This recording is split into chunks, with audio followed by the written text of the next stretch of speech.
আমরা অনেক কিছুই জানতে পারলাম। আমার প্রশ্ন হচ্ছে যে অনেক অনেক বিষয় সাহাবাদের বিভিন্ন মতভেদ পাওয়া যায়, সেক্ষেত্রে আমাদের করবে। আপনার পরিচয় আপনি উল্লেখ করেননি, একটু পরিচয় উল্লেখ করলে ভালো হতো। আচ্ছা, ধন্যবাদ। আমাদের ভাই সুন্দর একটি প্রশ্ন করেছেন। তিনি বলেছেন যে সাহাবায়ে কেরামগণ আমাদের আদর্শ, অনুসরণীয় আদর্শ, এটা আমরা জানলাম, তবে অনেক অনেক বিষয় রয়েছে, সেক্ষেত্রে সাহাবীদের কিছু মতামত পাওয়া যায়, ভিন্ন মতামত পাওয়া যায়, সেক্ষেত্রে আমাদের করণীয় কি? আমরা আগে বলেছি যে আমাদের এটি একাধিক পর্ব হবে। কোন এক পর্বে ইনশাআল্লাহ সাহাবীদের মাঝে মতামতের বিষয় এবং তাদের মাঝে কিছু সাংঘর্ষিক বিষয় যেগুলি রয়েছে সেগুলি সম্পর্কে বিস্তারিত আলোচনা হবে ইনশাআল্লাহ। সংক্ষিপ্তভাবে আপনার প্রশ্নের জবাব দেব। আল্লাহ রাসূল সাল্লাল্লাহু আলাইহি ওয়াসাল্লাম সাহাবায়ে কেরামদের যে মর্যাদা দিয়েছেন, বা আল্লাহ সুবহানাহু ওয়া তাআলা নিজেও যে মর্যাদা দিয়েছেন, এর অর্থ এই নয় যে সাহাবায়ে কেরামগণ কোরআন এবং সুন্নাহর ঊর্ধ্বে, তা কখনো নয়। কোরআন এবং সুন্নাহর ঊর্ধ্বে সাহাবায়ে কেরামগণ, তা কখনো নয়। সুতরাং সাহাবায়ে কেরামগণ, তাদেরকেও আমরা মূল্যায়ন করব, গ্রহণ করব কোরআন এবং সুন্নাহর আলোকে।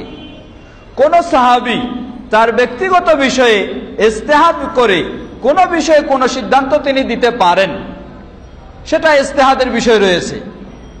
কিন্তু সেই ইজতিহাদ যদি কোরআন এবং সহিহ সুন্নাহর সাথে মিলে যায় তাহলে আলহামদুলিল্লাহ কোনো সমস্যা নেই।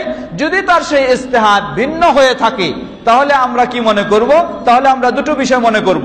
প্রথম বিষয়, এই ইজতিহাদ কোরআন এবং সুন্নাহর সাথে না থাকার, মিল না থাকার কারণে আমরা সেই সাহাবীকে কখনো দোষারোপ করতে যাব না, বরং আমরা বলবো আল্লাহ রাসূল সাল্লাল্লাহু আলাইহি সাল্লাম বলছেন, সহিহ বুখারীর হাদিস, ইজাজতাহাদাল হাকিমু ফালাহু আজরা ওয়া আসাবা ফালাহু আজরান ওয়া ইন লাম ইউসিব ফালাহু আজরুন ওয়াহিদ, রাওয়াহুল বুখারী। যখন কোনো বিজ্ঞ ব্যক্তি এ ধরনের ক্ষেত্রে ইজতিহাদ করে, গবেষণা করে যদি তিনি সঠিক সিদ্ধান্তে পৌঁছে যান তাহলে তার জন্য দুটি প্রতিদান রয়েছে। এক হলো গবেষণা করার জন্য, দ্বিতীয় হলো সঠিক সিদ্ধান্তে পৌঁছতে পারার কারণে।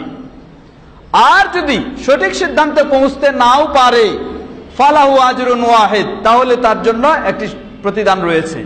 তাই আমরা এই সাহাবীদের বিষয়ে যখন কোনো বিষয়ে দ্বিমতের বিষয় পাচ্ছি, সেই ক্ষেত্রে যেই সাহাবীর মতটা কোরআন এবং সুন্নাহর সাথে আমরা মিল পাচ্ছি না, সেক্ষেত্রে আমরা মনে করব, বিশ্বাস করব, সাহাবী এই ক্ষেত্রে ইজতিহাদ করে এই কাজটি করেছেন, এটি তার ইজতিহাদের বিষয়। আল্লাহ সুবহানাহু ওয়া তাআলা এই ইজতিহাদের বিষয়টা কোরআন সুন্নাহর সাথে মিলে না গেলেও তাকে সওয়াব দিবেন ইনশাআল্লাহ, এটা আমরা বিশ্বাস রাখবো। এক।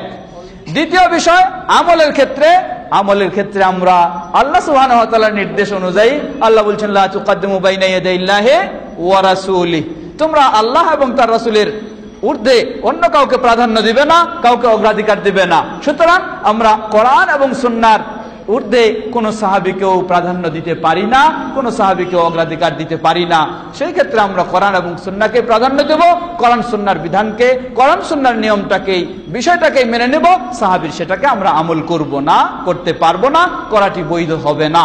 কিন্তু সাহাবীর ব্যাপারে আমরা কখনো কোনো অশালীন, অশোভনীয় মন্তব্য করব না, ধারণাও রাখবো না।